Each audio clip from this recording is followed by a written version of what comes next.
ਤੁਸੀਂ ਵੇਖ ਰਹੇ ਹੋ ਵਰਲਡ ਨਿਊਜ਼। ਮੈਂ ਹਾਂ ਬਲਵਿੰਦਰ ਸਿੰਘ ਗੁਰਮਾਨੀ ਅਤੇ ਮੈਂ ਹਾਂ ਸਵਾਤੀ ਸਕਸੈਨਾ। ਸਭ ਤੋਂ ਪਹਿਲਾਂ ਵੇਖ ਲੈਂਦੇ ਹਾਂ ਹੁਣ ਤੱਕ ਦੀਆਂ ਖਾਸ ਖਬਰਾਂ। ਅਮਰੀਕਾ ਵਿੱਚ ਉਮੀਦਵਾਰਾਂ ਲਈ ਅੱਜ ਇਮਤਿਹਾਨ ਦਾ ਦਿਨ। ਰਾਸ਼ਟਰਪਤੀ ਚੋਣਾਂ ਲਈ ਪੈ ਰਹੀਆਂ ਨੇ ਵੋਟਾਂ। ਵੋਟਿੰਗ ਤੋਂ ਬਾਅਦ ਦੇਰ ਰਾਤ ਐਲਾਨ ਦਿੱਤੇ ਜਾਣਗੇ ਨਤੀਜੇ। ਆਸਟ੍ਰੇਲੀਆ ਦੀ ਰਾਜਧਾਨੀ ਵਿਆਨਾ ਵਿੱਚ ਕੁਝ ਹਥਿਆਰਬੰਦ ਬੰਦੂਕਧਾਰੀਆਂ ਨੇ 6 ਵੱਖ-ਵੱਖ ਥਾਵਾਂ ਤੇ ਕੀਤੀ ਗੋਲੀਬਾਰੀ। ਕਈ ਲੋਕਾਂ ਦੀ ਮੌਤ। ਪੁਲਿਸ ਜਾਂਚ ਵਿੱਚ ਜੁਟੀ। ਬ੍ਰਿਟਿਸ਼ ਕੋਲੰਬੀਆ ਵਿੱਚ ਫੌਜ ਦੀ ਸਿਖਲਾਈ ਦੌਰਾਨ ਇੱਕ ਫੌਜੀ ਦੀ ਹੋਈ ਮੌਤ। ਰੱਖਿਆ ਮੰਤਰੀ ਹਰਜੀਤ ਸਿੰਘ ਸੱਜਣ ਨੇ ਘਟਨਾ ਤੇ ਜਤਾਇਆ ਅਫਸੋਸ। ਹੁਣ ਹਾਦਸੇ ਦੀ ਜਾਂਚ ਜਾਰੀ।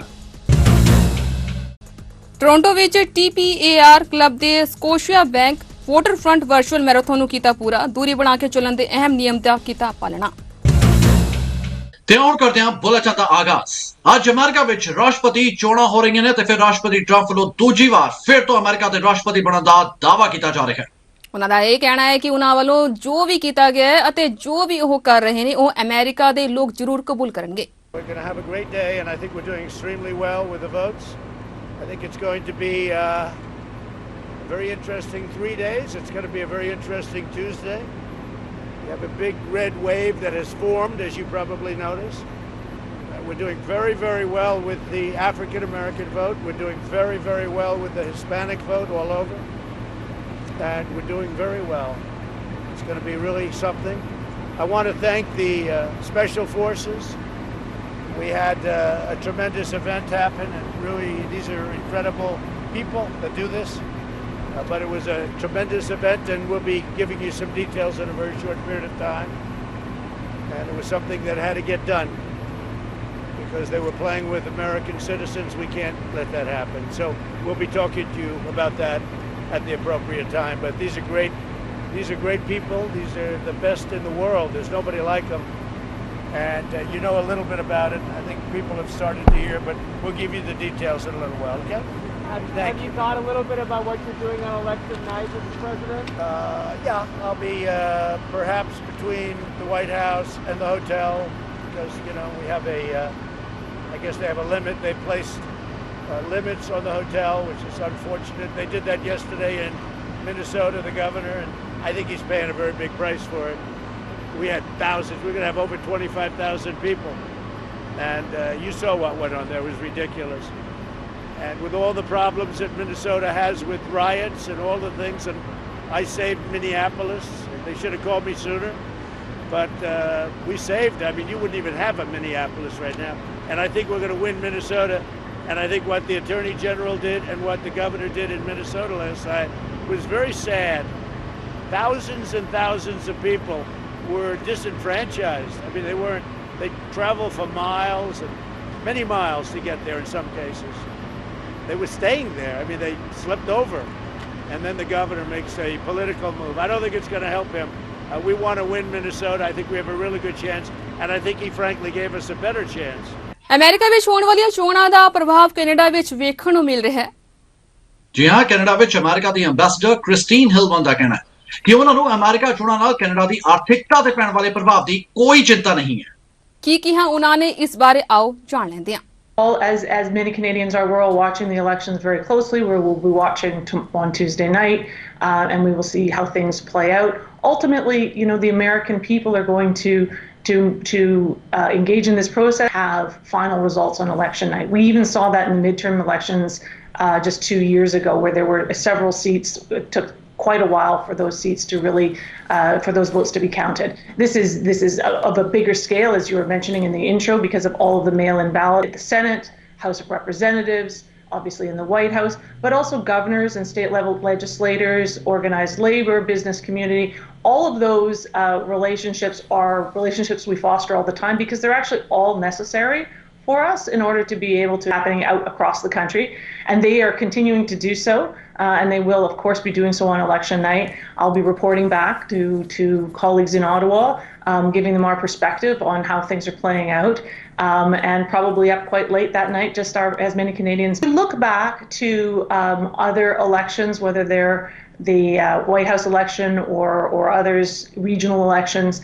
We want to wait to make sure that the outcome is clear and accepted. And that's usually when we make a statement. We usually don't do it until it's absolutely clear what the outcome is, and Americans have made that decision, and then that's settled.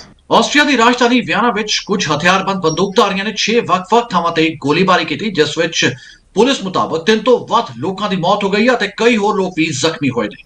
ਹਾਲਾਂਕਿ ਕੁਝ reports ਵਿੱਚ 7 ਤੋਂ ਵੱਧ ਲੋਕਾਂ ਦੀ ਮੌਤ ਹੋਣ ਦੀ ਖਬਰ ਵੀ ਸਾਂਝੀ ਕੀਤੀ ਜਾ ਰਹੀ ਹੈ। ਆਸਟਰੀਆ ਦੀ ਚਾਂਸਲਰ ਨੇ ਵੀ ਇਸ ਨੂੰ ਇੱਕ ਅੱਤਵਾਦੀ ਹਮਲਾ ਕਰਾਰ ਦਿੱਤਾ ਤੇ ਕਿਹਾ ਕਿ ਇੱਕ ਹਮਲਾਵਰ ਜ਼ਰੂਰ ਮਾਰਿਆ ਗਿਆ। ਉਧਰ ਆਸਟਰੀਆ ਦੇ ਗ੍ਰਹਿ ਮੰਤਰੀ ਨੇ ਕਿਹਾ ਹੈ ਕਿ ਇੱਕ ਹੋਰ ਹਮਲਾਵਰ ਦੀ ਭਾਲ ਜਾਰੀ ਹੈ। ਗੋਲੀਬਾਰੀ ਵਿਆਨਾ ਦੇ ਸੈਂਟਰਲ ਸਿਨੇਗਾਗ ਦੇ ਕੋਲ ਵਾਪਰੀ, ਜੋ ਕਿ ਯਹੂਦੀਆਂ ਦੇ ਧਾਰਮਿਕ ਸਥਾਨ ਦੇ ਨੇੜੇ ਹੈ, ਪਰ ਹਾਲੇ ਇਸ ਸਪਸ਼ਟ ਨਹੀਂ ਹੋਇਆ ਕਿ ਇਸ ਨੂੰ ਨਿਸ਼ਾਨਾ ਆਖਰ ਕਿਉਂ ਬਣਾਇਆ ਗਿਆ। ਲੋਕਾਂ ਨੂੰ ਕਿਸੇ ਵੀ ਅਫਵਾਹ ਤੋਂ ਬਚਣ ਲਈ ਅਪੀਲ ਕੀਤੀ ਗਈ ਹੈ। ਲੋਕਾਂ ਨੂੰ ਘਰਾਂ ਅੰਦਰ ਹੀ ਰਹਿਣ ਲਈ ਆਖਿਆ ਗਿਆ ਤਾਂ ਕਿ ਪੁਲਿਸ ਆਪਣਾ ਕੰਮ ਚੰਗੀ ਤਰ੍ਹਾਂ ਕਰ ਸਕੇ। ਦੱਸਿਆ ਵੀ ਜਾ ਰਿਹਾ ਹੈ ਕਿ ਹਮਲਾਵਰਾਂ ਕੋਲ ਅਤ ਆਧੁਨਿਕ ਹਥਿਆਰ ਮੌਜੂਦ ਸਨ। ਇਸ ਤੋਂ ਸਾਫ਼ ਸਪਸ਼ਟ ਹੈ ਕਿ ਇਹ ਹਮਲਾਵਰ ਬਹੁਤ ਤਿਆਰੀ ਨਾਲ ਇੱਥੇ ਆਏ ਸਨ। ਜੇਕਰ ਪੁਲਿਸ ਸਮੇਂ ਸਿਰ ਕਾਰਵਾਈ ਨਾ ਕਰਦੀ ਤਾਂ ਸ਼ਾਇਦ ਮੌਤਾਂ ਦਾ ਅੰਕੜਾ ਵੱਧ ਸਕਦਾ ਸੀ, ਪਰ ਪੁਲਿਸ ਨੇ ਸਮਾਂ ਰਹਿੰਦਿਆਂ ਕਾਰਵਾਈ ਕੀਤੀ ਹੈ। ਜ਼ਿਕਰਯੋਗ ਹੈ ਕਿ ਹਰ ਪਾਸੇ ਹੁਣ ਇਸ ਹਮਲੇ ਦੀ ਨਖੇਦੀ ਜ਼ਰੂਰ ਕੀਤੀ ਜਾ ਰਹੀ ਹੈ।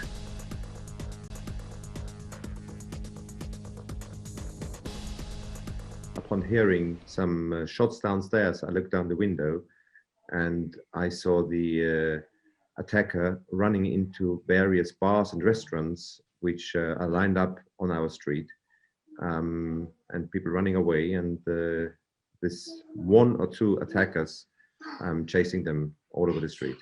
ਕੈਨੇਡਾ ਦੇ ਸੂਬੇ ਬ੍ਰਿਟਿਸ਼ ਕੋਲੰਬੀਆ ਵਿੱਚ ਫੌਜ ਦੀ ਸਿਖਲਾਈ ਦੌਰਾਨ ਇੱਕ ਫੌਜੀ ਦੀ ਮੌਤ ਹੋ ਗਈ ਹੈ। ਦੱਸਿਆ ਜਾ ਰਿਹਾ ਹੈ ਕਿ ਸਿਖਲਾਈ ਦੌਰਾਨ ਉਸ ਦੇ ਗੋਲੀ ਵੱਜ ਗਈ ਅਤੇ ਉਹ ਬੁਰੀ ਤਰ੍ਹਾਂ ਨਾਲ ਜ਼ਖਮੀ ਹਾਲਤ ਵਿੱਚ ਹਸਪਤਾਲ ਵਿੱਚ ਭਰਤੀ ਕਰਵਾਇਆ ਗਿਆ, ਜਿੱਥੇ ਉਸ ਦੀ ਮੌਤ ਹੋ ਗਈ ਹੈ। ਜੀ ਹਾਂ, ਕੈਨੇਡੀਅਨ ਹਥਿਆਰਬੰਦ ਫੌਜ ਮੁਤਾਬਕ ਜੇਮਸ ਰਾਇਲ ਵੈਸਟਮਿੰਸਟਰ ਰੈਜੀਮੈਂਟ ਵਿੱਚ ਸਿਖਲਾਈ ਲੈ ਰਿਹਾ ਸੀ। ਉਸ ਨੂੰ ਐਡਮਿੰਟਨ ਹਸਪਤਾਲ ਵਿੱਚ ਲਿਜਾਇਆ ਗਿਆ, ਜਿੱਥੇ ਉਸਨੇ ਦਮ ਤੋੜ ਦਿੱਤਾ। ਫਿਲਹਾਲ ਮਾਮਲੇ ਦੀ ਜਾਂਚ ਜ਼ਰੂਰ ਕੀਤੀ ਜਾ ਰਹੀ ਹੈ, ਜਦਕਿ ਰੱਖਿਆ ਮੰਤਰੀ ਹਰਜੀਤ ਸਿੰਘ ਸੱਜਣ ਨੇ ਇਸ ਘਟਨਾ ਤੇ ਦੁੱਖ ਸਾਂਝਾ ਕੀਤਾ ਹੈ। ਹਰਜੀਤ ਸਿੰਘ ਸੱਜਣ ਮੁਤਾਬਕ ਪੀੜਤ ਦੇ ਪਰਿਵਾਰਕ ਮੈਂਬਰਾਂ ਨੂੰ ਹਰ ਤਰ੍ਹਾਂ ਦੀ ਮਦਦ ਦਿੱਤੀ ਜਾਏਗੀ। ਉਹਨਾਂ ਕਿਹਾ ਹੈ ਕਿ ਪਰਿਵਾਰ ਆਪਣੇ ਆਪ ਨੂੰ ਇਕੱਲਾ ਨਾ ਸਮਝੇ, ਸਰਕਾਰ ਉਹਨਾਂ ਨੂੰ ਮਦਦ ਪਹੁੰਚਾਏਗੀ। ਚੀਫ ਜਨਰਲ ਤੇ ਲੈਫਟੀਨੈਂਟ ਜਨਰਲ ਨੇ ਵੀ ਜੇਮਸ ਦੀ ਮੌਤ ਤੇ ਡੂੰਘੇ ਦੁੱਖ ਦਾ ਇਜ਼ਹਾਰ ਕੀਤਾ ਹੈ। ਨਾਲ ਹੀ ਉਹਨਾਂ ਕਿਹਾ ਕਿ ਉਹ ਹਰ ਸਮੇਂ ਪਰਿਵਾਰ ਦੀ ਮਦਦ ਲਈ ਤਿਆਰ ਰਹਿਣਗੇ।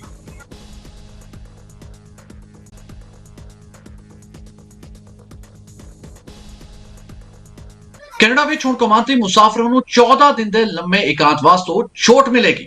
ਕੈਲਗਰੀ ਕੌਮਾਂਤਰੀ ਹਵਾਈ ਅੱਡੇ ਤੇ ਪਾਇਲਟਸ ਪ੍ਰੋਜੈਕਟ ਤੇ ਰੈਪਿਡ ਕੋਰੋਨਾ ਟੈਸਟਿੰਗ ਸ਼ੁਰੂ ਹੋ ਚੁੱਕੀ ਹੈ ਅਤੇ ਰੈਪਿਡ ਕਿਟ ਨਾਲ ਕੋਰੋਨਾ ਰਿਪੋਰਟ ਨੈਗੇਟਿਵ ਹੋਣ ਦੀ ਸੂਰਤ ਵਿੱਚ ਇੱਥੇ ਉਤਰਨ ਵਾਲੇ ਵਿਦੇਸ਼ ਤੋਂ ਆਏ ਲੋਕਾਂ ਨੂੰ ਕੁਆਰੰਟੀਨ ਹੋਣ ਦੀ ਜ਼ਰੂਰਤ ਨਹੀਂ ਪਏਗੀ। ਜੀ ਹਾਂ, ਜਲਦ ਹੀ ਓਨਟਾਰੀਓ ਤੇ ਐਡਮਿੰਟਨ ਵਿੱਚ ਵੀ ਇਹ ਸਹੂਲਤ ਸ਼ੁਰੂ ਹੋਣ ਵਾਲੀ ਹੈ। ਹਾਲਾਂਕਿ ਅਲਬਰਟਾ ਸਰਕਾਰ ਮੁਤਾਬਕ ਨੈਗੇਟਿਵ ਰਿਪੋਰਟ ਹੋਣ ਦੀ ਸੂਰਤ ਵਿੱਚ ਇੱਥੇ ਪਹੁੰਚਣ ਦੇ 6 ਜਾਂ 7 ਦਿਨਾਂ ਪਿੱਛੋਂ ਇੱਕ ਵਾਰ ਫਿਰ ਤੋਂ ਟੈਸਟ ਜ਼ਰੂਰ ਕਰਵਾਉਣਾ ਲਾਜ਼ਮੀ ਹੋਏਗਾ। ਸੂਬਾ ਸਰਕਾਰ ਵੱਲੋਂ ਇਹ ਪਾਇਲਟ ਪ੍ਰੋਜੈਕਟ ਫੈਡਰਲ ਸਰਕਾਰ ਤੇ ਟਰੈਵਲ ਇੰਡਸਟਰੀ ਦੀ ਭਾਈਵਾਲੀ ਨਾਲ ਸ਼ੁਰੂ ਕੀਤਾ ਗਿਆ। ਦੱਸੇ ਕਿ ਸੂਬਾ ਸਰਕਾਰ ਮੁਤਾਬਕ ਕੈਲਗਰੀ ਹਵਾਈ ਅੱਡੇ ਤੇ ਪਹੁੰਚਣ ਵਾਲੇ ਸਿਰਫ ਅੰਤਰਰਾਸ਼ਟਰੀ ਮੁਸਾਫਰਾਂ ਨੂੰ ਹੀ ਇਹ ਸਹੂਲਤ ਮਿਲੇਗੀ, ਜਿਨ੍ਹਾਂ ਵਿੱਚ ਟਰੱਕ ਡਰਾਈਵਰ, ਸਿਹਤ ਸੰਭਾਲ ਕਰਮਚਾਰੀ ਅਤੇ ਫਿਰ ਫੈਡਰਲ ਸਰਕਾਰ ਵੱਲੋਂ ਜਿਨ੍ਹਾਂ ਨੂੰ ਕੈਨੇਡਾ ਆਉਣ ਦੀ ਛੋਟ ਹੈ, ਉਹੀ ਇਸ ਵਿੱਚ ਸ਼ਾਮਲ ਨੇ। ਇਸ ਤੋਂ ਇਲਾਵਾ ਕੋਈ ਵੀ ਕੈਨੇਡੀਅਨ ਨਾਗਰਿਕ ਜਾਂ ਸਥਾਈ ਲੋਕ ਜਿਨ੍ਹਾਂ ਨੂੰ ਇਸ ਵੇਲੇ ਕੈਨੇਡਾ ਵਿੱਚ ਦਾਖਲ ਹੋਣ ਦੀ ਆਗਿਆ ਹੈ ਅਤੇ ਜਿਨ੍ਹਾਂ ਵਿੱਚ ਕੋਈ ਕੋਵਿਡ-19 ਦੇ ਲੱਛਣ ਨਹੀਂ ਨੇ, ਉਹਨਾਂ ਨੂੰ ਇਹ ਸਹੂਲਤ ਨਹੀਂ ਮਿਲੇਗੀ। ਕਿਊਬੈਕ ਵਿੱਚ ਤਲਵਾਰਬਾਜ਼ੀ ਦੌਰਾਨ 2 ਵਿਅਕਤੀ ਦੀ ਮੌਤ ਹੋ ਗਈ ਹੈ ਤੇ 5 ਵਿਅਕਤੀ ਜ਼ਖਮੀ ਹੋ ਗਏ ਨੇ। ਜੀ ਹਾਂ, ਇਸ ਦੌਰਾਨ ਸ਼ੱਕੀ ਵਿਅਕਤੀ ਨੂੰ ਵੀਡੀਓ ਕਾਨਫਰੈਂਸਿੰਗ ਦੇ ਜ਼ਰੀਏ ਅਦਾਲਤ ਵਿੱਚ ਪੇਸ਼ ਕੀਤਾ ਗਿਆ। ਉਸ ਤੇ 2 ਕਤਲ ਅਤੇ 5 ਵਿਅਕਤੀਆਂ ਦੇ ਕਤਲ ਕਰਨ ਦੀ ਕੋਸ਼ਿਸ਼ ਦੇ ਇਲਜ਼ਾਮ ਲਗਾਏ ਗਏ ਨੇ। ਅਤੇ ਫਿਰ ਇਸ ਬਾਰੇ ਕਿਊਬੈਕ ਪੁਲਿਸ ਵਿਭਾਗ ਦੇ ਮੁਖੀ ਵੱਲੋਂ ਜਾਣਕਾਰੀ ਸਭ ਨਾਲ ਸਾਂਝੀ ਕੀਤੀ ਗਈ। According to our preliminary information, nothing indicates that the suspect would have acted for motivations other than personal. Reminded us all of the tragedy of the 29th of January 2017 when 6 of our people in Quebec City died. Mental health is the biggest security that's a challenge for the future of our own cities or of the country. Canada ਦੇ ਸ਼ਹਿਰ north York ਵਿੱਚ ਬੀਤੇ ਦਿਨ ਇੱਕ ਘਰ ਵਿੱਚ ਅੱਗ ਲੱਗ ਗਈ, ਜਿਸ ਕਾਰਨ 80 ਸਾਲਾ ਬਜ਼ੁਰਗ ਜ਼ਖਮੀ ਹੋ ਗਿਆ ਤੇ ਉਸ ਨੂੰ ਫੌਰਨ ਹਸਪਤਾਲ ਵਿੱਚ ਭਰਤੀ ਕਰਵਾਇਆ ਗਿਆ। ਅੰਦਾਜ਼ੇ ਕਿ ਐਮਰਜੈਂਸੀ ਕਰੂ ਮੁਤਾਬਕ ਗ੍ਰੈਂਡ ਮਾਈਨ ਡਰਾਈਵ ਅਤੇ ਫਿਰ ਲੇਡੀ ਸ਼ਾਟ ਕ੍ਰਿਸਨ ਨੇੜੇ ਲਗਭਗ ਰਾਤ ਦੇ 10:30 ਵਜੇ ਇੱਕ ਘਰ ਵਿੱਚੋਂ ਕਾਲਾ ਧੂਆਂ ਨਿਕਲਦਾ ਵੇਖਿਆ ਗਿਆ ਸੀ। ਟੋਰਾਂਟੋ ਪੁਲਿਸ ਦਾ ਕਹਿਣਾ ਹੈ ਕਿ ਘਰ ਵਿੱਚ ਜਦੋਂ ਅੱਗ ਲੱਗੀ ਤਾਂ ਉੱਥੇ 2 ਲੋਕ ਮੌਜੂਦ ਸਨ। ਇਹਨਾਂ ਵਿੱਚੋਂ ਇੱਕ ਤਾਂ ਬਾਹਰ ਨਿਕਲਣ ਵਿੱਚ ਕਾਮਯਾਬ ਹੋ ਗਿਆ, ਜਦਕਿ 80 ਸਾਲਾ ਬਜ਼ੁਰਗ ਬਾਹਰ ਨਾ ਨਿਕਲ ਪਾਇਆ। ਪ੍ਰਤੱਖਦਰਸ਼ੀ ਜੇਮਲ ਕਰੂਜ਼ ਨਾਂ ਦੇ ਵਿਅਕਤੀ ਮੁਤਾਬਕ ਉਸ ਸਮੇਂ ਉਹ ਗੱਡੀ ਵਿੱਚ ਘੁੰਮ ਰਿਹਾ ਸੀ ਕਿ ਉਸ ਨੂੰ ਧੂੰਆਂ ਨਿਕਲਦਾ ਵਿਖਾਈ ਦਿੱਤਾ। ਜਦੋਂ ਹਾਦਸੇ ਵਾਲੀ ਥਾਂ ਤੇ ਪਹੁੰਚਿਆ ਤਾਂ ਇੱਕ ਮਹਿਲਾ ਨੇ ਦੱਸਿਆ ਕਿ ਉਸ ਦਾ ਪਤੀ ਅੰਦਰ ਹੀ ਹੈ। ਵਿਅਕਤੀ ਨੇ ਦਰਵਾਜ਼ਾ ਤੋੜ ਕੇ ਅੰਦਰ ਜਾਣ ਦੀ ਕੋਸ਼ਿਸ਼ ਕੀਤੀ ਤਾਂ ਧੂੰਆਂ ਜ਼ਿਆਦਾ ਹੋਣ ਕਾਰਨ ਉਹ ਅੰਦਰ ਨਹੀਂ ਜਾ ਸਕਿਆ, ਪਰ ਕੁਝ ਸਮੇਂ ਬਾਅਦ ਫਾਇਰ ਫਾਈਟਰਸ ਹਾਦਸੇ ਵਾਲੀ ਥਾਂ ਤੇ ਪਹੁੰਚੇ ਤੇ ਬਜ਼ੁਰਗ ਵਿਅਕਤੀ ਨੂੰ ਬਾਹਰ ਲਿਆਂਦਾ ਗਿਆ। ਟੋਰਾਂਟੋ ਅਧਿਕਾਰੀਆਂ ਨੇ ਦੱਸਿਆ ਕਿ ਬਜ਼ੁਰਗ ਦੀ ਹਾਲਤ ਬੇहद ਗੰਭੀਰ ਹੈ, ਹਾਲਾਂਕਿ ਉਸ ਨੂੰ ਖਤਰੇ ਤੋਂ ਬਾਹਰ ਜ਼ਰੂਰ ਦੱਸਿਆ ਜਾ ਰਿਹਾ ਹੈ। ਘਰ ਵਿੱਚ ਲੱਗੀ ਅੱਗ ਨੂੰ ਕਾਬੂ ਕਰ ਲਿੱਤਾ ਗਿਆ ਹੈ, ਪਰ ਇਹ ਨਹੀਂ ਪਤਾ ਲੱਗਿਆ ਕਿ ਇੱਥੇ ਅੱਗ ਕਿਵੇਂ ਲੱਗੀ ਹੈ। क्यूबेक इस साल महामारी के कारण यादगारी दिवस भी कुछ वखरे तरीके नाल मना रहा है, पर national silver cross mother Debbie Solven अपने बेटे ਨੂੰ आज भी उसे तरह याद कर रहे हैं जिस तरह ਪਹਿਲਾਂ ਸਮੇਂ ਕਰਦੇ ਸਨ। ਉਹਨਾਂ ਦੇ ਬੇਟੇ ਲੈਫਟੀਨੈਂਟ ਕ੍ਰਿਸ਼ ਸੈਂਡਰਸ ਨੂੰ ਸਨਮਾਨ ਕਰਨ ਦੀ ਯੋਜਨਾ ਬਣਾਈ ਜਾ ਰਹੀ ਹੈ। गौरतलब है कि उसकी मौत साल 2004 ਵਿੱਚ ਕਿਸ਼ਤੀ ਡੁੱਬਣ ਕਾਰਨ ਹੋਈ ਸੀ। ਕ੍ਰਿਸ਼ ਦੀ ਮਾਂ ਦਾ ਕਹਿਣਾ ਹੈ ਕਿ ਅੱਜ ਵੀ ਉਹਨਾਂ ਦੇ ਬੇਟੇ ਦੀ ਯਾਦ ਉਹਨਾਂ ਦੇ ਦਿਲੋਂ ਵਿੱਚੋਂ ਨਹੀਂ ਜਾਂਦੀ। ਖਾਸ ਗੱਲ ਇਹ ਵੀ ਹੈ ਕਿ ਕੈਨੇਡਾ ਦੇ ਲੋਕਾਂ ਵੱਲੋਂ ਹਰ ਸਾਲ ਉਸ ਨੂੰ ਭਾਵਭਿੰਨੀ ਸ਼ਰਧਾਂਜਲੀ ਜ਼ਰੂਰ ਦਿੱਤੀ ਜਾਂਦੀ ਹੈ। I feel like a piece of my soul has been ripped out of my body. We're not supposed to outlive our children. He's my son and I don't ever want him to be forgotten. So I speak his name daily. I talk to him daily. That it would be a lot smaller. They did tell me that there would be a lot of wreaths that were pre-laid ahead of time, but that I would actually be laying a wreath. Social distancing, of course, and they assured me they would keep me very safe. Songs come on and stuff, but just different songs that remind me of him. This is my favorite picture of him. He's on board a ship. He's looking out to sea. It's like he's very thoughtful and thinking. In the background is him in his football uniform, and on the other side is him mountain bike. TPAR club ने Scotiabank waterfront virtual marathon 2020 कैलाजन trail ते दौड़ के पूरी कर ਲਈ ਹੈ। Club ਦੇ 3 ਮੈਂਬਰਾਂ ਨੇ 21 ਕਿਲੋਮੀਟਰ ਅਤੇ 10 ਕਿਲੋਮੀਟਰ ਦੌੜ ਕੇ ਇਸ ਇਤਿਹਾਸਕ ਮੈਰਾਥਨ ਦੇ ਆਖਰੀ ਪੜਾਅ ਨੂੰ ਅੰਜਾਮ ਦਿੱਤਾ। ਦੱਸੇ ਕਿ ਸਭ ਤੋਂ ਸੀਨੀਅਰ ਮੈਂਬਰ ਯਾਨੀ ਕਿ 77 ਸਾਲਾਂ ਦੇ ਈਸ਼ਰ ਸਿੰਘ ਵਰਚੁਅਲ ਰੂਪ ਵਿੱਚ ਇੱਥੇ ਸ਼ਾਮਲ ਹੋਏ ਸਨ। TPAR ਕਲੱਬ ਦੇ 3 ਮੈਂਬਰਾਂ ਨੇ ਕਲੇਡਰ ਟ੍ਰੇਲ ਵਿਖੇ 21 ਕਿਲੋਮੀਟਰ ਅਤੇ 10 ਕਿਲੋਮੀਟਰ ਦੇ 2 ਗਰੁੱਪਾਂ ਵਿੱਚ ਦੌੜ ਕੇ Scotiabank waterfront virtual marathon 2020 ਦੇ ਆਖਰੀ ਪੜਾਅ ਨੂੰ ਸਫਲਤਾਪੂਰਵਕ ਪਾਰ ਕੀਤਾ। ਦੱਸੇ ਕਿ ਸਰਕਾਰ ਵੱਲੋਂ ਮਿਲੀਆਂ ਹਿਦਾਇਤਾਂ ਮੁਤਾਬਕ ਇਸ ਇਵੈਂਟ ਦੇ ਪ੍ਰਬੰਧਕਾਂ ਵੱਲੋਂ ਯਾਨੀ ਕਿ TPAR ਕਲੱਬ ਦੇ ਚੇਅਰਪਰਸਨ ਸੰਧੂਰਾ ਸਿੰਘ ਬਰਾੜ ਅਤੇ ਫਿਰ online kids run for education ਦੇ ਸੰਚਾਲਕ ਪੌਲ ਬੈਂਸ ਵੱਲੋਂ ਮੈਂਬਰਾਂ ਨੂੰ 2 ਗਰੁੱਪਾਂ ਵਿੱਚ ਵੰਡਿਆ ਗਿਆ ਸੀ। ਪਹਿਲੇ ਗਰੁੱਪ ਵਿੱਚ 21 ਕਿਲੋਮੀਟਰ ਦੌੜਨ ਵਾਲਿਆਂ ਨੂੰ ਹਰੀ ਝੰਡੀ ਦਿੱਤੀ ਗਈ, ਜਦਕਿ ਦੂਸਰੇ ਗਰੁੱਪ ਵਿੱਚ 10 ਕਿਲੋਮੀਟਰ ਦੌੜਨ ਵਾਲੇ ਮੈਂਬਰਾਂ ਨੂੰ ਸ਼ਾਮਿਲ ਕੀਤਾ ਗਿਆ। ਅਤੇ ਫਿਰ ਸਾਰੇ ਹੀ ਮੈਂਬਰਾਂ ਵੱਲੋਂ ਆਪਸ ਵਿੱਚ 5 ਤੋਂ 6 ਮੀਟਰ ਦੀ ਦੂਰੀ ਬਣਾ ਕੇ ਚੱਲਣ ਦੇ ਅਹਿਮ ਨਿਯਮ ਦੀ ਪਾਲਣਾ ਕੀਤੀ ਗਈ। ਜ਼ਿਕਰ ਖਾਸ ਹੈ ਕਿ ਕਲੱਬ ਦੇ 17 ਮੈਂਬਰਾਂ ਨੇ ਸਕੋਸ਼ੀਆ ਬੈਂਕ ਵਾਟਰਫਰੰਟ ਵਰਚੁਅਲ ਫੂਲ ਅਤੇ ਹਾਫ ਮੈਰਾਥਨ 2020 ਲਈ ਆਪਣੀ ਰਜਿਸਟ੍ਰੇਸ਼ਨ ਕਰਵਾਈ ਸੀ ਅਤੇ ਉਹ ਸਾਰੇ ਇਹ ਲੋੜੀਂਦੀ ਦੂਰੀ ਇਸ ਤੋਂ ਪਹਿਲਾਂ ਵੱਖ-ਵੱਖ ਸਮੇਂ ਵੱਖ-ਵੱਖ ਟ੍ਰੇਲਾਂ ਤੇ ਦੌੜ ਕੇ ਪੂਰੀ ਕਰ ਚੁੱਕੇ ਨੇ। ਬਹੁਤ ਹੀ ਸ਼ਲਾਘਾਯੋਗ ਕਦਮ ਆ ਜਿਹੜਾ ਆਪਣੀ ਕਮਿਊਨਿਟੀ ਉਠਾ ਰਹੀ ਆ।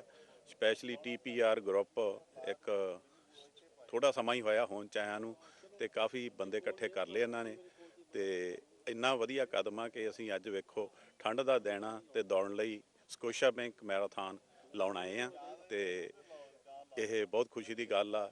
ਹੈਲਥ ਲਈ ਚੰਗਾ ਹੈ, ਸਾਰੇ ਲੋਕ ਨਾਲ ਲੱਗ ਰਹੇ ਆ ਤੇ ਆਪਣੀ ਕਮਿਊਨਿਟੀ ਵਾਸਤੇ ਬਹੁਤ ਹੀ ਵਧੀਆ ਹੈ। ਅੱਜ ਅਸੀਂ ਸਾਰੇ TPR ਕਲੱਬ ਦੇ ਮੈਂਬਰਸ ਜਿਹੜੇ ਹੈਗੇ ਆ, ਅਸੀਂ ਸਕੋਸ਼ੀਆ ਬੈਂਕ ਵਾਟਰਫਰੰਟ ਮੈਰਾਥਨ ਜਿਹੜੀ ਅਕਤੂਬਰ ਮਹੀਨੇ ਦੇ ਦੌਰਾਨ ਹੋ ਰਹੀ ਹੈ, ਚੱਲ ਰਹੀ ਹੈ ਅੱਜ ਕੱਲ੍ਹ, ਉਹਦੇ ਵਿੱਚ ਜਿਹੜੀ ਸਿੰਬੋਲਿਕ ਦੌੜ ਅੱਜ ਹੈਗੀ ਆ 5 ਕਿਲੋਮੀਟਰ ਤੇ 10 ਕਿਲੋਮੀਟਰ ਦੀ, ਉਹਦੇ ਵਿੱਚ ਸ਼ਾਮਲ ਹੋਣ ਲਈ ਇੱਥੇ ਆਏ ਆ।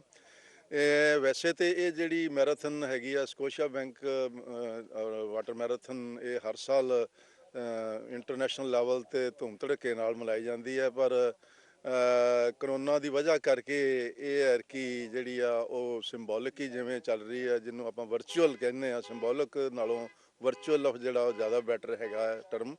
ਤੇ ਉਹ ਵਰਚੁਅਲ ਰਨ ਦੇ ਵਿੱਚ ਜਿਹੜੇ ਆਪਣੇ ਸਾਡੀ TPR ਕਲੱਬ ਦੇ ਮੈਂਬਰਸ ਜਿਹੜੇ ਹੈਗੇ ਨੇ, ਇਹਨਾਂ ਨੇ ਫੁੱਲ ਮੈਰਾਥਨ ਜਿਹੜੀ ਹੈਗੀ ਆ 42 ਕਿਲੋਮੀਟਰ ਦੀ, ਉਹ ਬਾਈ ਪਾਰਟਸ ਉਹ ਪੂਰੀ ਕਰ ਚੁੱਕੇ ਨੇ 2-3 ਵਾਰੀਆਂ ਦੇ ਵਿੱਚ। ਕਈਆਂ ਨੇ ਹਾਫ ਮੈਰਾਥਨ ਕੀਤੀ ਆ।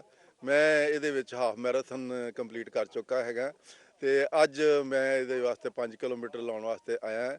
ਇਹ ਆਪਣੀ ਜਿਹੜੀ ਸਾਡੀ ਕਲੱਬ ਆ ਇਹ health of point of view ਤੋਂ ਬਹੁਤ ਵਧੀਆ ਕੰਮ ਕਰ ਰਹੀ। ਪਿਛਲੇ 7-8 ਸਾਲ ਤੋਂ ਹੈਲਥ ਪ੍ਰਤੀ ਜਾਗਰੂਕਤਾ ਜਿਹੜੀ ਆ ਲੋਕਾਂ ਦੇ ਵਿੱਚ ਫੈਲਾ ਰਹੀ ਹੈ ਔਰ ਉਹਨਾਂ ਨੂੰ ਸੁਚੇਤ ਕਰ ਰਹੀ ਹੈ ਕਿ ਹੈਲਥ ਹੀ ਸਭ ਕੁਝ ਆ। ਜੇ health is wealth rather it is more than wealth.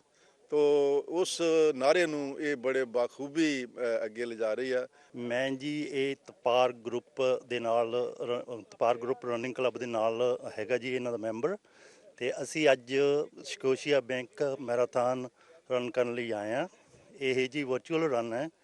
ਇਹਦੇ ਵਿੱਚ ਅਸੀਂ ਤਕਰੀਬਨ 25-30 ਬੰਦੇ ਹੈਗੇ ਅੱਜ ਤੇ ਸਾਨੂੰ ਬੜਾ ਮਾਣ ਹੈ ਕਿ ਅਸੀਂ ਇਸ ਕਲੱਬ ਦੇ ਤੇ ਮੈਰਾਥਨ ਦੇ ਮੈਂਬਰ ਹੈਗੇ ਹਾਂ ਤੇ ਰਨ ਕਰ ਰਹੇ ਹਾਂ। ਇਹ ਬਹੁਤ ਵਧੀਆ ਕਾਜ਼ ਆ ਜੀ। ਜੇ ਤੁਸੀਂ ਵੀ ਇਸ ਕਲੱਬ ਦੇ ਨਾਲ ਜੁਆਇਨ ਕਰਨਾ ਚਾਹੁੰਦੇ ਹੋ ਤਾਂ ਸਾਡੇ ਨਾਲ ਜ਼ਰੂਰ ਕਰੋ ਤੇ ਇਹ ਸਿਹਤ ਪੱਕੀ ਬਹੁਤ ਵਧੀਆ ਕਾਜ਼ ਆ ਜੀ। ਇਹ ਬੜਾ ਵਧੀਆ ਦਿਨ ਹੈ। TPAR ਕਲੱਬ ਦੇ ਮੈਂਬਰ ਹਰ ਰਨ ਦੀ ਤਰ੍ਹਾਂ ਅੱਜ ਫੇਰ ਇਕੱਠਾ ਹੋਏ ਆ ਤੇ ਸਕੋਸ਼ੀਆ ਬੈਂਕ ਮੈਰਾਥਨ ਜਿਹੜੀ ਕਿ ਬਹੁਤ ਛੋਟੀ ਚੈਰਿਟੀਜ਼ ਨੂੰ ਲੋਕਲ ਚੈਰਿਟੀਜ਼ ਨੂੰ ਸਪੋਰਟ ਕਰਦੀ ਹੈ ਇੱਥੇ ਹਸਪੀਟਲਸ ਨੂੰ ਉਹਨਾਂ ਦੇ ਵਾਸਤੇ ਸਾਡਾ ਇੱਕ ਛੋਟਾ ਜਿਹਾ ਉਪਰਾਲਾ ਹੈ ਤੇ ਕਿ ਅਸੀਂ ਆਪਣਾ ਯੋਗਦਾਨ ਪਾ ਸਕੀਏ। ਮੈਂ ਇਸ ਤੋਂ ਜ਼ਿਆਦਾ ਕੁਝ ਨਹੀਂ ਕਹਿ ਸਕਦਾ ਵੀ TPAR club has been amazing ਤੇ ਮੇਰੀ ਦੁਆ ਹਮੇਸ਼ਾ ਇਹਨਾਂ ਨਾਲ ਰਹੇਗੀ ਤੇ ਮੇਰੀ ਅਪੀਲ ਹੈ ਹੋਰਾਂ ਨੂੰ ਕਿ please come out and join us. ਜੋ ਮੇਕ ਯੂਰ ਓਨ ਗਰੁੱਪਸ ਜੋ ਵੀ ਕਰ ਸਕਦੇ ਹੋ ਤੁਸੀਂ ਸਿਹਤ ਵਾਸਤੇ ਕਰੋ। ਮੈਂਟਲ ਹੈਲਥ ਵਾਸਤੇ ਬਹੁਤ ਵਧੀਆ।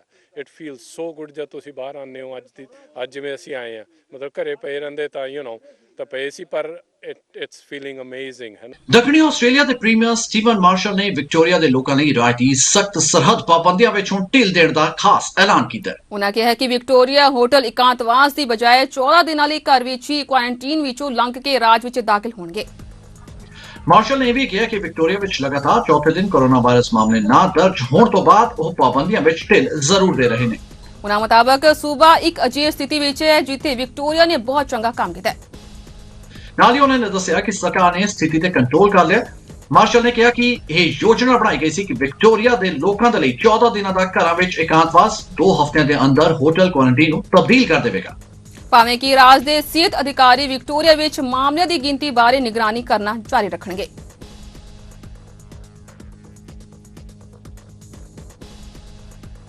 I can say that I sent her a congratulatory message, especially acknowledging her election win in view of fighting a campaign in a pandemic, but also highlighted that I was keen to speak to her on the border issue, and I hope she takes up that opportunity. Look, there's no reason, notwithstanding the fact that every day we live in a pandemic brings it with it challenges, but what you have to look at is the overall trend, the overall picture, and I know from the overall trend and what New South Wales has been able to demonstrate, there isn't a single place in Australia where New South Wales residents, all of us, should not be welcome. And that's my message to the Queensland Premier very strongly. It's my message to the WA Premier. And I want to also stress in relation to Victoria that the New South Wales government will move forward with confidence and also with speed. Dr. Chant, myself and my colleagues have had a good discussion about how quickly we'll move, and I wouldn't be surprised if we moved more quickly against Victoria than Queensland did against us, because it's very important that we respect the roles of chief health officers in the states in which they reside. So Dr. Young and I have very frequent conversations. Clearly our focus at the moment is tracking down any particular trains of transmission in New South Wales, and obviously our concern, and I think we've said it for many months, is southwestern Sydney, and making sure that we get high testing rates in southwestern Sydney, and the fact that we get community transmission to the lowest possible level we can, which is no community transmission.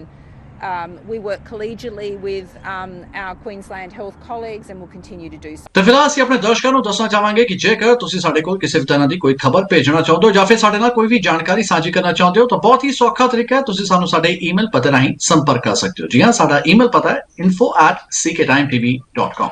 ਤੇ ਫਿਲਹਾਲ world news ਵਿੱਚ ਬਸ ਨਹੀਂ ਅਤੇ ਮੈਨੂੰ ਜਾਨੀ ਭਲੰਦਰ ਸਿੰਘ ਵਿਰਮਾਨੀ ਅਤੇ ਮੈਨੂੰ ਸਵਾਤੀ ਸਕਸੇਨਾ ਨੂੰ ਦਿਓ ਆ ਗਿਆ। ਧੰਨਵਾਦ।